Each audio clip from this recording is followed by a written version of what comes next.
Una empresa joven en un mundo que avanza. Medanito, tenemos energía, somos energía.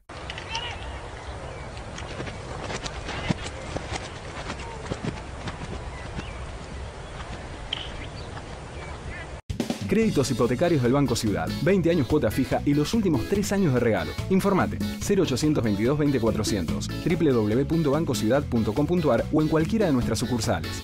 Banco Ciudad. Te quiere ver crecer.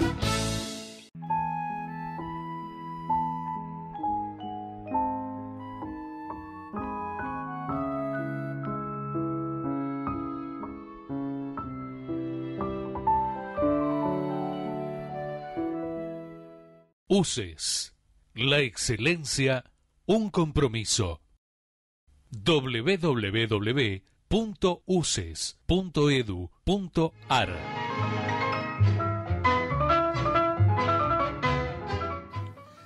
Juan José, frente a estas asonadas, a estas revoluciones que ha habido, nos ha sorprendido en 2011 en el mundo árabe, Yemen, Egipto, Libia, me parece pertinente tratar de reflexionar, rumiar sobre la idea misma de revolución, la idea de si en la historia la revolución es inevitable o no, cómo trabajar un poco este tema, si el cambio debe ser paulatino, gradual, o si en realidad hay momentos en que es inevitable que los cambios sean bruscos, violentos, que existe un componente de fuerza que dirima ciertas situaciones que aparentemente están trabadas. No sé qué te parece, comencemos a reflexionar sobre esto. Eso es justamente el tema más debatido en las ciencias políticas y en la filosofía política. El tema si la revolución es necesaria, es inevitable, que sería la posición tomada por la izquierda, o si la revolución es algo como una anomalía, una enfermedad, que mejor que no ocurra, que sería un poco la concepción de la derecha. Yo no estoy de acuerdo ni con una ni con la... Cada una tiene una parte de verdad. El hecho de que la revolución es inevitable para que existan los cambios históricos fundamentales, creo que es discutible, porque fijémonos que la primera revolución política social triunfante en la historia fue la Revolución Inglesa, siglo XVII. Ahora, pensemos que desde la prehistoria hasta el siglo XVII, la humanidad no estaba estancada. Hubo cambios totales, importantísimos, revolucionarios, diríamos sin revolución. Por ejemplo, el paso del Paleolítico al Neolítico fue una transformación total. No, lo que se llamó justamente revolución neolítica. Pero que no fue ninguna revolución. Antes de eso, en realidad, uno si piensa, sí, ¿no? Como un primer hecho de violencia, así, uno imagina dos seres humanos y una vaca. Sí. Y bueno, uno de los dos se quedó con la vaca, porque no la podían dividir, tampoco podían dialogar, ponerse a dialogar, a ver, vos te quedás con esta parte, yo me quedo con la otra. Se pelearon entre ellos, uno se quedó con la vaca y el que se quedó con la vaca después habrá pensado, bueno, si a este lo mato, no, le voy a tener que alimentarlo un poquitito para que siga trabajando y así seguimos avanzando. Quizá esa sea, digamos, una especie de primera revolución. Pero no era, en el sentido político, social, organizado y violento, no hubo. Tampoco hubo revolución en otros cambios trascendentales del modo de producción. Por ejemplo, el paso de la economía de subsistencia a la economía esclavista. El paso de la economía esclavista al feudalismo, fundamental. No se conoce ninguna revolución feudal. No hay. Y sin embargo fue un cambio decisivo. Realmente la primera revolución histórica fue la revolución que podemos llamar la revolución burguesa, que es la revolución del paso del feudalismo al capitalismo, protagonizado por la burguesía contra la nobleza o la aristocracia. Eso fue dirías Inglaterra y Francia. Inglaterra, siglo XVII, Francia, siglo XVIII. Oliverio Cromwell. Las revoluciones paradigmáticas, absolutamente paradigmáticas. Después vendría la revolución norteamericana, que es una revolución un poco atípica porque ahí no hay que destruir ningún feudalismo porque el feudalismo es una sociedad que nació capitalista. Sí, hay que ver que en realidad es independentista en algún sentido, ¿no? Y pareciera que no hubo demasiada violencia. En una y en la otra, tanto en la revolución inglesa como en la francesa, hubo indudablemente violencia. Pero eso lo vemos, después lo vemos cuando entremos a detallar un poco más la revolución en sí. Esa es la teoría que muestra que hay revoluciones, pero pueden darse cambios históricos fundamentales sin revolución. En el siglo XX, los cambios han sido totales, absolutos. Sin embargo, las revoluciones políticas del siglo XX fracasaron todas, empezando por la rusa. Y los cambios se han producido por cuestiones, sobre todo científico-técnicas, ¿no? Salvo quizá la de descolonización en África, ¿no? Sí, eso sería, pero un fenómeno un poco aparte. Es decir, que por un lado puede haber cambios sin revolución. Pero por otro lado, no podemos decir que las revoluciones son anómalas porque la modernidad, el paso más grande que ha habido en la historia de la humanidad, que es el paso a la modernidad, a la sociedad industrial, claro, a la sociedad urbana, a la sociedad con una ese mayoría. Salto se inicia con la Revolución Francesa. Se inicia con con la inglesa, sí, la francesa y la norteamericana. Entonces, ahora después hay también otra... De algún modo el liberalismo sale de ahí. El liberalismo sale de ahí. Hay otra discusión, también muy en boga, que dice que sí, la revolución, que contrapone la revolución inglesa y norteamericana como revoluciones pacíficas contra la revolución francesa, que sería la revolución violenta, jacobina, bueno, que la inglesa no tan pacífica, porque Oliverio Cromwell cortó varias cabezas. Ahí va la teoría. Esa teoría la sostienen, entre otros, Hannah Arendt. Y está muy tomada prácticamente por los liberales, toman esa teoría, que la revolución francesa es mala y la inglesa y la norteamericana es buena. No es cierto, son muy parecidas, la inglesa y la francesa pasan por las mismas etapas. Hay una guerra civil en una y en otra, muy sangrienta.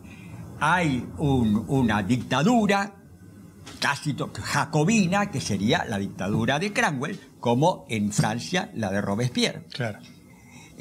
Así que pasan por las mismas etapas. No puede decirse de ninguna manera que la revolución inglesa fue una revolución pacífica. Así que ahí habría que sería una justificación. Y después se redondea esta teoría de que las revoluciones pacíficas son las buenas y la Revolución Francesa es la mala. Hay una anatemización de la Revolución Francesa en la actualidad. Es decir que en la Revolución Inglesa y la norteamericana, porque fueron revoluciones pacíficas, no radicales, después dieron origen a sociedades muy estables y en cambio la sociedad francesa estuvo revuelta. Pero de cualquier manera hay que reconocer que la sociedad francesa, la Revolución Francesa fue mucho más profunda que la inglesa, en el sentido, por ejemplo, que dio origen a una sociedad laica, cosa que ni la inglesa ni la norteamericana lograron nunca esa secularización. Y después de todo, después sí, hubo un gran periodo de revueltas y demás, pero finalmente Francia hoy es, y durante desde el siglo XIX y el XX, fue la democracia más estable que hubo en Europa junto con la inglesa y la norteamericana. Así que no se puede decir que las revoluciones violentas terminan mal, como terminó mal la rusa. Es decir que yo creo que esas son las contradicciones que existen entre las dos teorías. Para pensarlo desde el punto de vista teórico, me parece que hay dos preguntas que uno se formula y que son bastante cruciales, bastante culminantes.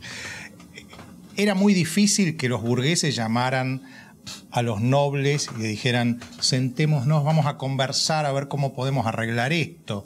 Esto parece imposible, es decir, no se podía arreglar sino con una dosis, con un componente de violencia. Pero después, en el caso de Inglaterra, la nobleza, los terratenientes fueron mucho más flexibles que en el caso de Francia. Por eso que la revolución termina más rápido y más rápido se estabiliza la sociedad. Y se llega a un acuerdo entre la burguesía y la nobleza. Ahora, las dos preguntas que me parece que debemos formularnos es: ¿cuándo una revolución es necesaria, inevitable? Y segundo, ¿quién es el investido de la condición, del carácter, para decir yo soy el que de algún modo fija que la revolución ahora hay que hacerla? No, yo creo que de entrada diría que solamente son justificables las revoluciones contra o bien regímenes dictatoriales y tiránicos, o bien contra regímenes caducos, porque Luis XVI no se puede decir que fuera un tirano, pero era un régimen caduco que impedía el desarrollo ya de la sociedad. Pero cuando en una democracia, la democracia se utiliza para obturar la propia democracia. Bueno, hay gente que cree y sostiene que democracia es sufragio universal. No. Y voto por la mayoría. No es cierto eso. La democracia significa... Porque entonces Hitler sería democrático. Fue elegido por el 80% de la población.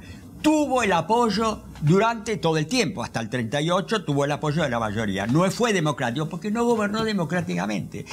Ese es el otro requisito que suele olvidarse. Acá en la Argentina, cuando se dice muchísima gente que el peronismo fue el régimen más democrático que hubo, no es cierto, porque fue apoyado por la mayoría, fue elegido en elecciones libres, pero no gobernó democráticamente. El problema es que muchos regímenes, porque persiguió la libertad de prensa, muchos regímenes no democráticos se llaman a sí mismos democráticos. Fidel Castro dice que es una democracia. De tipo el especial. Propio Stalin llamaba democracia popular al régimen ruso. Es decir, claro, el que está en el régimen, es decir, el poder constituido siempre se autoconsidera democrático o republicano o lo que sea.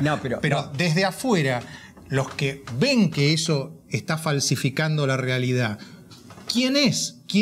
¿Cuál es el momento inefable en que se tiene que producir la revolución y quién lo decide? Pero ante todo te tengo que decir, volver sobre el tema de la democracia, que quiero que lo desarrollemos ampliamente en otro programa, que la democracia, justamente por eso el régimen hitleriano puede llamarse democrático, en cierto modo, pero la democracia tiene que ir acompañada por la república, republicanismo, es decir, división en tres poderes, obediencia del gobernante a la ley, cosa que no se hace en eso ni en Chávez, ni en Hitler, ni en ninguno de ellos, y tercero, liberal, en el sentido de defensa del individuo contra la opresión del Estado. Eso no se da ni con Hitler ni con Chávez, en mayor o menor medida, no estoy comparando los dos. Claro, justamente fíjate vos que los dos requisitos del individuo que es pequeñito, chiquitito, frente a un Estado que es inmenso, es dividir el poder, división de poderes, Montesquieu, y periodicidad de los poderes. Justamente esas dos cosas, la división del poder y la periodicidad, son lo que en general los sátrapos, como Chávez en Venezuela, y la libertad de expresión, y el respeto a la minoría, cosa que no respetan ninguna de las pseudo o semidemocracias actuales. En el caso de Hitler ya no era ni una pseudo, era directamente una dictadura. Curioso, ¿no? Pero en el caso de los Chávez y de otros, en fin, que no quiero nombrar, pero que no son una pseudo-democracia o una democracia sucia o una semidemocracia. Ahora, vos decías, ¿quién se erige? Y el origen de las revoluciones siempre son actos muy circunstanciales. En el caso de Estados Unidos fue el aumento del impuesto al té, en el caso de la Revolución Rusa fue la represión a una manifestación de feministas. En la Revolución de Mayo, el hecho de estar preso Fernando VII. Ahí era más importante. Pero puede ser una cosa muy, muy circunstancial y pequeña. Pequeñas causas producen grandes efectos. Pero siempre y cuando, después de eso, tenga el apoyo de grandes mayorías. Pero acá viene el otro tema de las revoluciones, que las mayorías son un personaje, las multitudes en la calle son característicos de todas las revoluciones. Pero las mayorías en la calle, las multitudes, tienen el poder de destruir un gobierno. Lo hemos visto en muchísimos casos. Pero no tienen el poder de organizar otro gobierno. Eso lo hacen minorías organizadas. Últimamente parece que hay como dos vías de salida, porque hemos visto esto de Medio Oriente, en donde hay salidas violentas frente a sátrapas que se pretenden perpetuar, como Mubarak, Gaddafi, etc.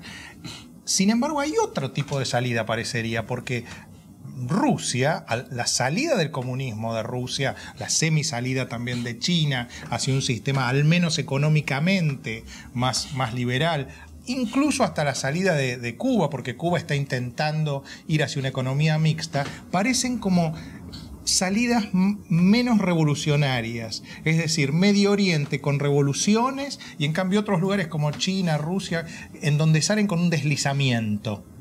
Bueno, pero en el caso de la Unión Soviética, primero, perestroika, la glasnost. Pero sí, pero al mismo tiempo hubo ciertas formas revolucionarias en el caso de el Berlín Oriental, el caso de Checoslovaquia, hubo gente en la calle, hubo movimientos, en cierto modo, que lograron triunfar gracias a que el Estado soviético, el Imperio soviético, se derrumbaba. Eso fue como la contradicción interna fue lo que provocó este cambio drástico sin una revolución así demasiado.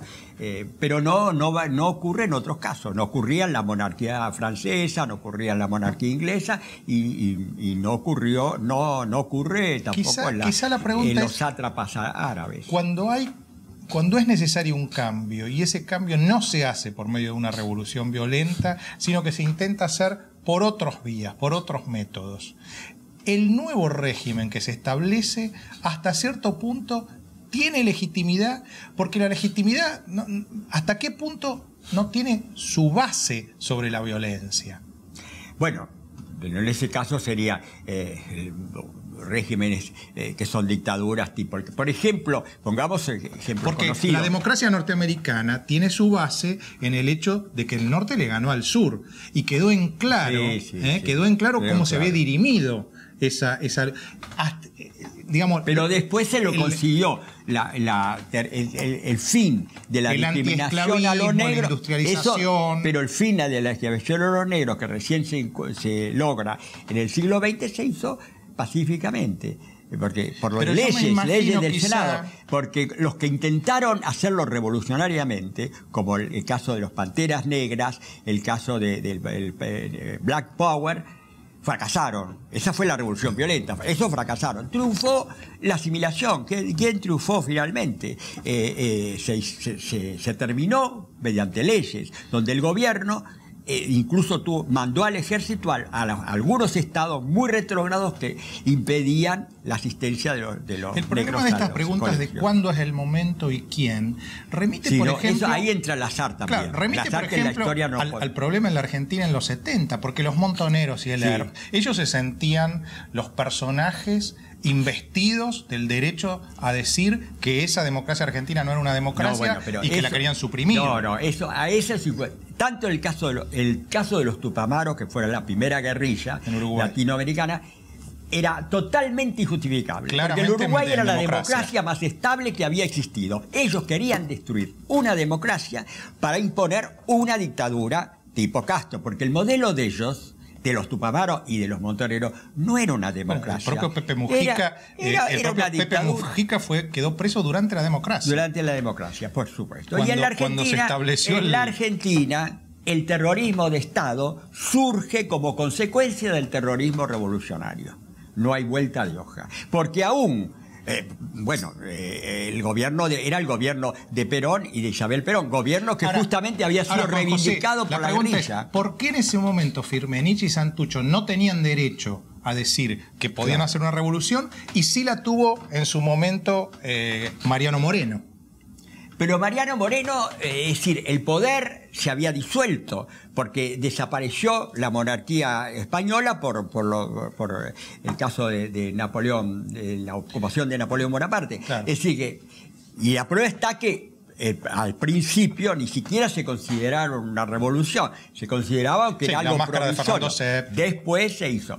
Pero bueno, eso estaba dentro, era una colonia, estaba totalmente subordinados a España, era un retraso total, la única forma de relaciones comerciales era mediante el contrabando, era un sistema caduco. Ahí estaba el caso de un sistema caduco, como el caso del zarismo ruso o el caso de Luis XVI en Francia.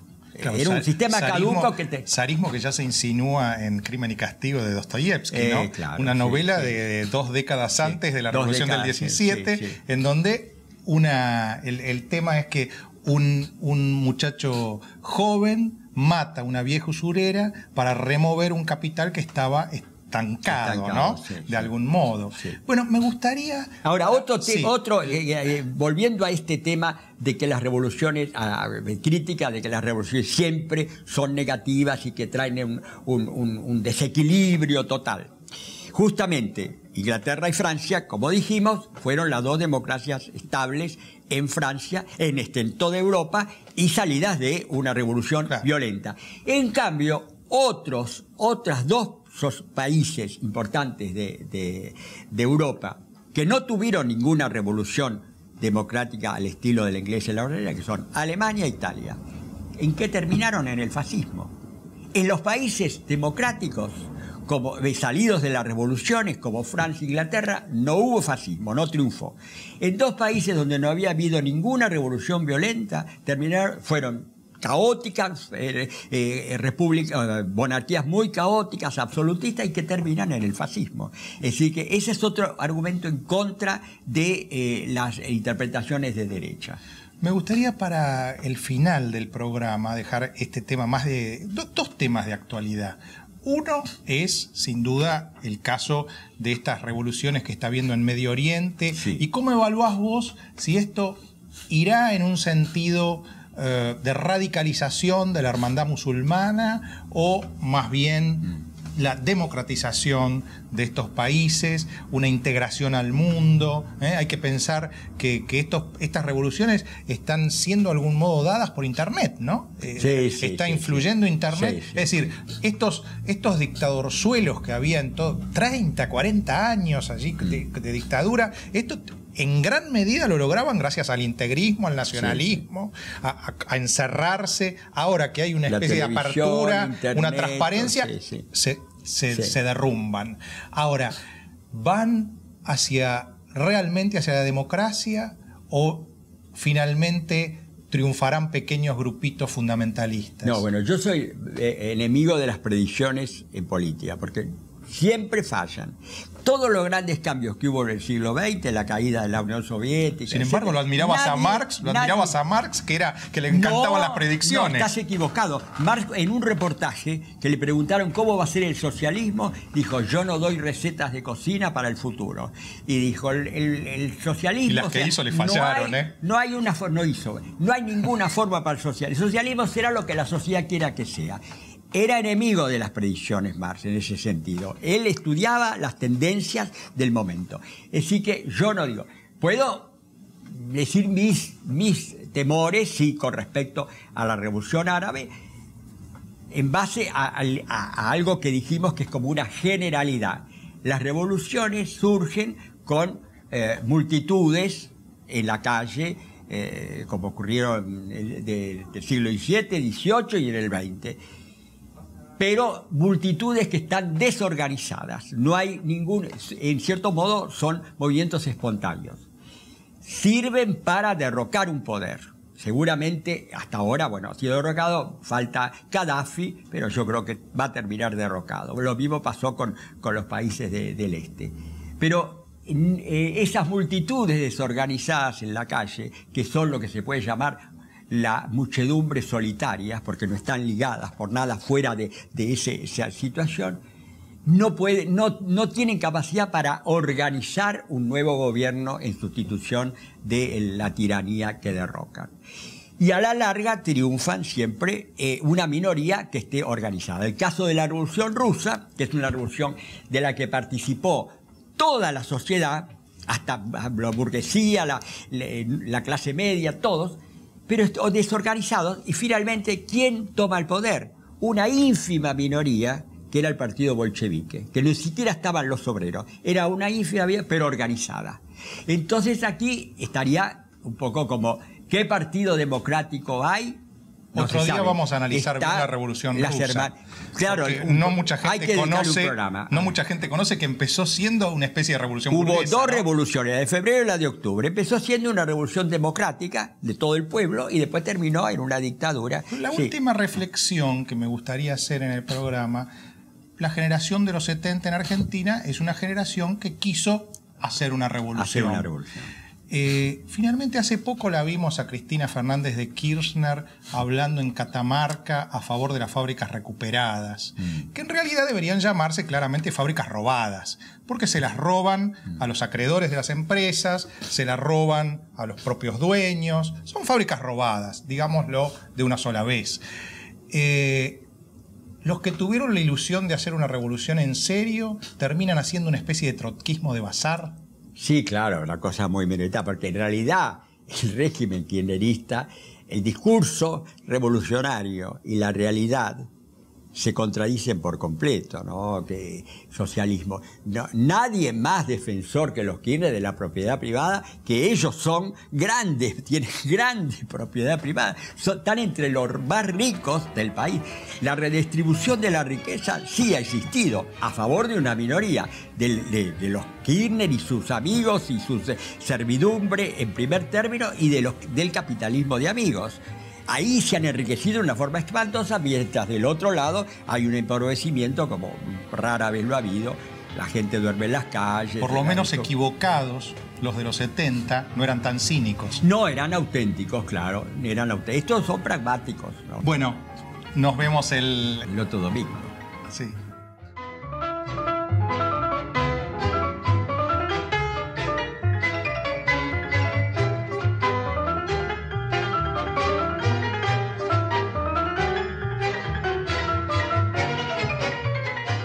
Una empresa joven en un mundo que avanza. Medanito, tenemos energía, somos energía.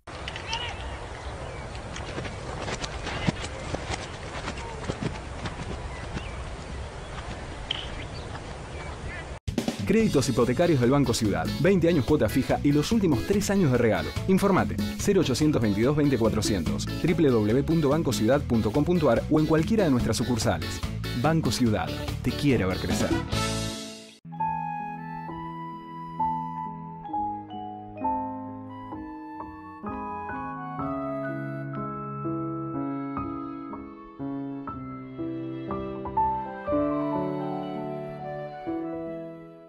UCES, la excelencia, un compromiso. www.uces.edu.ar